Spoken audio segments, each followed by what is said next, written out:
بسم آبن ولدن منفس قدسن حدا أملاخ أمين فقران أحواتين حاتين لمون مقصلتا نايت معلتاوي من بوزل لنا نباب مزقبة هيمانوت كاب قصري 298 كساب 304 كنا نببنا معراف حادي بقزي أبي ربو آمن اللخو قصري 298 مجلس امنتنا بእግዚአብሔር እዩ ዝጅምር ከመይናይ ኩሉ ነገር መጀመርያን መወዳእታን ቀንዲ መበገስን መዕለብን እግዚአብሔር እዩ እቲ ተኣምኖት በእግዚአብሔር አቦ ይጅምር ምክንያቱ ከዓ እግዚአብሔር አቦ ናይ ቅድስ ስላሴ ቀዳማይ መለኮታዊ አካል እዩ ፍጥረት ናይ ኩሉ ስራሓት አምላኽ መሰረትን መጀመርታን ስለ ዝኾነ ከዓ ጸሎተ ሃይማኖት በፍጥረት ሰማይን ምድርን ይጅምር አንቀጽ ሓደ ኩሉ ዝኽእል ሰማይን ምድርን ዝፈጠረ እግዚአብሔር አቦ አምላኽ አአምን ኣለኹ ቁጽሪ ሓደ በእግዚአብሔር አአምን ቁጽሪ 199 በእግዚአብሔር አአምን እዚ ናይ ጸሎተ ሃይማኖት ሐዋርያት ቀዳማይ ብሂል እቲ ቀንድን መሰረታውን እዩ እቲ ጸሎት ሃይማኖት በሙሉኡ ብዛዕባ እግዚአብሔር እዩ ዝዛረብ ብዛዕባ ሰብን ብዛዕባ ዘዓለም እዝን ክዛረቡን እንተኾነ ወትሮ ምስ እግዚአብሔር ብዘሎ ርክብ እዩ ተኻልእ ትእዛዛት ነታ ቀዳመይቲ ግልጽ ከም ዝገብራ እቲ ኩሉ ናይ ጸሎት ሃይማኖት ካልእ ኣናቕጽ ድማ ኣብዛ ቀዳመይቲ ዝተመርኮሰ እዩ እቲ ካልእ ኣናቕጽ እግዚአብሔር ንምፍላጥ ከምቲ ንሱ ባዕሉ ብቐጻሊ ንሰባት ርእሱ ዝገልጸሎም ገቢርና ብዝበለጸ ንምፍላጡ ዝሕግዘና እዩ ምእመናን ቅድሚ ኩሉ ኣብ እግዚአብሔር እምነቶም ይገልጹ ብሓደ ኣምላኽ ኣአምን ኣለኹ ቁጽሪ 200 ናይ ኒቅያ ቆስጥንጥንያ ጸሎተ ሃይማኖት በዘን ቃላት እዚኣተን ይጅምር ኣብ ናይ ብሉይ ኪዳን መለኮታዊ ግልጸት ሰራውሩ ዝሰደደ ናይ ሓድነት ኣምላኽ ተኣምኖት ካብቲ ናይ ህላዊ ኣምላኽ መግለጺ ተነጺሉ ክርአ ዘይከኣል ማዕርኡውን መሰረታውን ቀንድን እዩ እግዚአብሔር እንኮ እዩ ሓደ ኣምላኽ ጥራይ ከዓ ኣሎ እግዚአብሔር ባህሪኡን በህላዊኡን ኩነቱን ሓደ ምዃኑ ሃይማኖት ክርስትና ዝኣምኖ እዩ ቁጽሪ 201 እግዚአብሔር ነቲ ሕርዩ ዝኾነ ህዝቢ እስራኤል ርእሱ ክገልጸሉ እንከሎ እቲ እንኮ ንብሕቱ ምዃኑ እዩ ዝገልጸሉ ኦ እስራኤል ስማ እግዚአብሔር ኣምላኽና በይኑ እግዚአብሔር እዩ ንስኻ ድማ ንእግዚአብሔር ኣምላኽካ ብኩሉ ልብኻን ብኩሉ ነፍስኻን ብኩሉ ሓይልኻን ኣፍቅሮ ብነቢያት ገቢሩ ከዓ ንህዝቢ እስራኤልን ንኩሎም ህዝብታትን ናብኡ ናብቲ እንኮን በይኑ ንእግዚአብሔር ዝኾነ ኣምላኽ ክምለሱ ባዕሉ እግዚአብሔር ክጽውዖም ተረኽበ ኣምላኽ ኣነ እየ ካልእ ኣምላኽ የልቦን ስለዚኣቶም ኣብ ኩሉ ወሰናስን ምድሪ ዘለኹም ህዝቢ ናባይ ተመለሱ እሞ ደሓኑ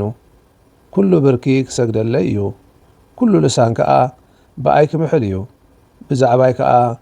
ዓወትን ጽድቅን ሓይልን ናብ እግዚአብሔር ጥራሕ እዩ ዝርከብ ክብሉ እዮም ቁጽሪ 202 بكل لبخا بكل نفسخا بكل أمرخا بكل حيلخا تفكره زلكا أملاخ اتحاد بين እግዚአብሔር مخانو ኢየሱስ ባዕሉ አረጋጊጽ እዩ መዚ ማዕረውን ኢየሱስ ንርእሱ ጎይታ እግዚአብሔር مخانو ባዕሉ ይረዳአና ኢየሱስ ጎይታ ማለት እግዚአብሔር مخانو ምእማን ናይ እምነት ክርስትና ፍሉይ መለለይኡ እዩ እዚ ግን ነቲ ኣብ ሓደ ኣምላኽ ዘለና እምነት ዝጻረር ኣይኮነን ኣብቲ ጎይታን ወሃብን ህይወትን ዝኾነ መንፈስ ቅዱስ ምእማንውን እንተኾነ ኣብቲ ሓደ ኣምላኽ ምምቕቓል ኣይተኣታቲኻ ማለት ኣይኮነን ጉባኤ ላተራን ነዚ ንኽገልጽ ዘለኣለማውን መወዳእታ ዘይብሉን ስፍሑ ዘይልካዕ ዘይልወጥ ብኣእምሮ ሰብ ዘይብጻሕ ከኣሉ ኩሉን ብቓላት ዘይግለጽን ኣብን ወልድን መንፈስ ቅዱስን ብርግጽ ሰለስተ ኣካላት ግን ሓደ ኹነት ሓደ ህላዌን ባህርን ዝኾነ ሓደ እውነተኛ ኣምላኽ ከም ዘሎ ብጽኑዕ ንኣምን ንእመንን ኣሎና። ኣምላኽ ስሙ ይገልጽ። ቁጽሪ 203 ስሙ በኣታቶም ከም ዝፍለጥ ብምግባር እግዚኣብሔር ንእስራኤል ሕዝቡ ርእሱ ገለጸሎም። ስም ክበሃል እንከሎ ንሓደ ኣካል ወይ ሰብ ኩነቱን መንነቱን ናይዚ ኣካል እዚ ትርጉም ዕላማ ህይወትን ዝገልጽ እዩ። ኣምላኽ ስም ኣለዎ። ስለዚ ንሱ ዘይፍለጥ ወይ ዘይልለየ ሓይሊ ኣይኮነን። ስምካ ብግልፂ ምንጋር ማለት ከዓ ርእስኻ መንነትካ ንኻልኦት ምግላጽ ማለት እዩ። ብኻልእ ኣባህላ ካልኦት ብቐሊሉ ከም ዝቐርቡኻን ከም ዝርድኡኻን ምግባር ርእስኻ መሃብ ብቐረባ ከም ዝፈልጡኻን ብኣካል ከም ዝጽውዑኻን ምግባር እዩ። ቁጽሪ 204 እግዚኣብሔር ርእሱ ንህዝቡ ዝገለጸ በብስጉሚ ከምኡውን ብዝተፈላለየ ኣስማትን ይኹን እምበር እቲ ንብሉይን ሓድሽን ኪዳን መሰረታዊ ዝኾነ ግልጸት እቲ ቀቅን ምጽኣትን ናይ ደብረ ሲና ኪዳንን ኣብታ ትነድድ ዕፀ ጳጦስ ኣብ ዝነበረ ኣስተርእዮ ኣምላኽ ንሙሴ ዝተፈጸመሉ ናይ መለኮታዊ ግልጸት እዩ።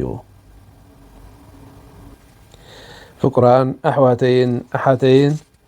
እዚ ናይ ሎሚ ዘንበብናዮ ክፍሊ መዝገበ ሃይማኖት ብእግዚኣብሔር ኣቦ ብሓደ ኣምላኽ ኣኣምን ኣለኹ ዝብል እዩ። እዚ ከዓ እቲ ኣብ ሓደ ኣምላኽ ዘሎና እምነት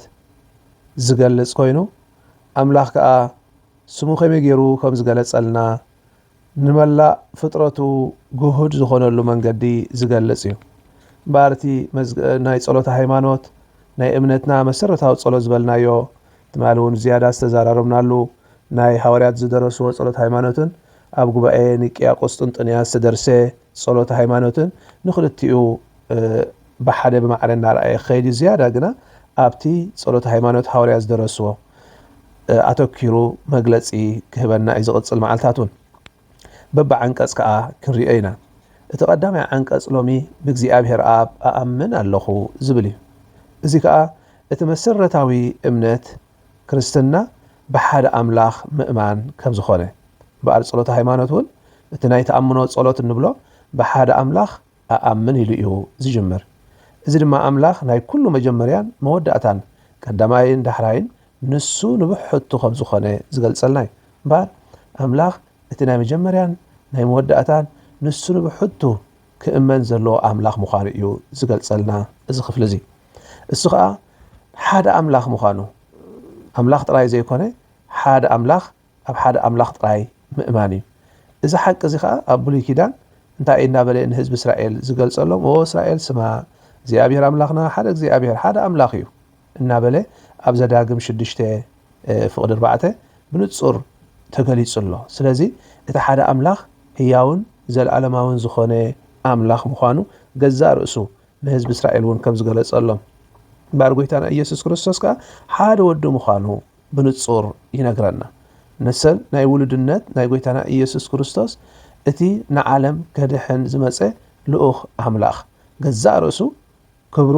ማዕርጉ ከይገደፈ ግን ከዓ ሓድነቱ ብምቕጻል ንዓለም ድሕነት ዝኣወጀ ኣምላኽ እዩ።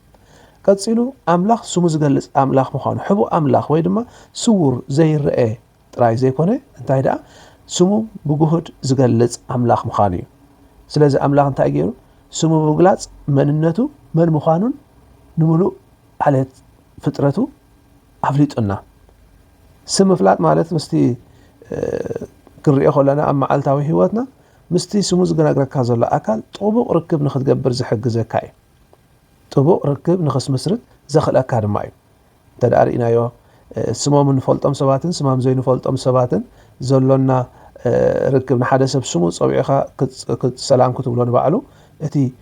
ዝያዳ ቅርበት ይህበካ። መን ሽምካ ኢልካ ክትፅውዖ ከለኻ ግን ወላ እውን እቲ ሰብ ጥዑም ወይ ፅቡቕ ኣይስምዖን። ስለዚ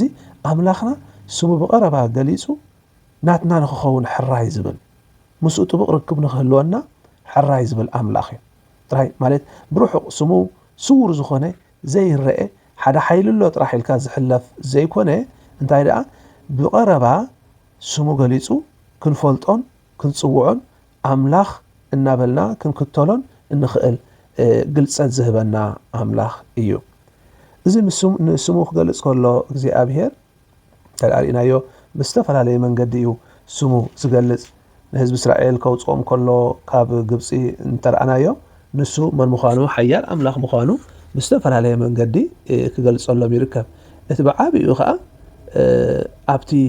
እትነድድ ቆጥቋጥ ንሙሴ ክረኣዮ ከሎ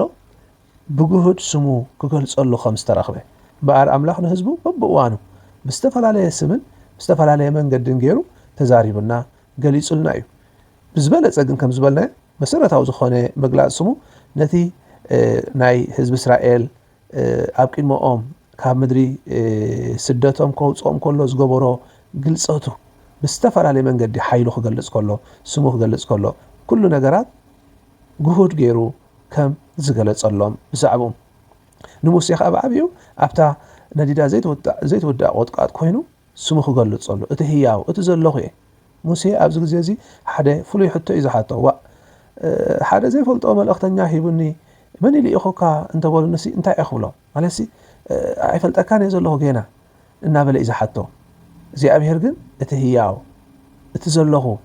እዩ እቲ ዘሎ እቲ ህያው ኢልኢኹኒ ኢልካ ንገሮም እናበለ ስሙ ይገልጸሉ ኩሉ ግዜ ዘሎ ኣምላኽ ባዕድ እዚ ስም እዚ ከዓ ኣብ መንጎ ኣምላኽን ህዝቡን ዘሎ ኪዳን መሰረት እዩ ያህዌ ህያው ኩሉ ግዜ ህያው ኮይኑ ዝነብር ኣምላኽ ኣብ መንጎና እንፈልጦ ጋሻ ዝኾነ ኣምላኽ ወይ ድማ ብሩሑቕ ጥራሕ ዘመሓድር ኣምላኽ ዘይኮነ ቀሪቡ ዝምሕር ዘፍቅር ዝርሕርሕ ስሙ ክገልጽ ድሉው ዝኾነ ኣምላኽ ከም ዘሎና ዝገልጽ እዩ። ብኣርባዕሻ እዚ ዘንበብናዮ ክፍሊ መዝገበ ሃይማኖት ሓደ ኣምላኽ ንሱ ጥራይ ምዃኑ ዝገልጽን ንሱ ድማ ምስ ፍጡራቱ ጥቡቕ ርክብ ንኽፈጥር ርእሱ ዝገልጽ ኣምላኽ በዚ ኢና ከዓ ብሓደ እግዚኣብሔር ኣምላኽ ኣኣምን ብእግዚኣብሔር ኣቦ ኣኣምን ኣለኹ እቲ ብእግዚኣብሔር እንኣምኖ ከዓ ሓደ ኣምላኽ ምዃኑ ዝገልጸልና እቲ ኣምላኽ ስሙ ዝገለጸልና ከዓ ተቐቢልና ብእምነት ንምልሰሉ በኣር እግዚኣብሔር በቲ ሓደ ኣምላኽ ኣሚንና ንኽንጓዓዝ ፀጉኡ የብዝሓልና ንኹልኹም ኣብ ዘለኹም ኣምላኽ ይባርኽኩም ስብሃት ንኣብን ንወልድን ንመንፈስ ቅዱስን ይኹን ጥንቲ ከም ዝነበረ ሕጂ ከዓ ንወትሩ ንዘለዓለም ዓለም ኣሜን። በስመ አብ ወወልድ መንፈስ ቅዱስ ሓደ ኣምላኽ ኣሜን።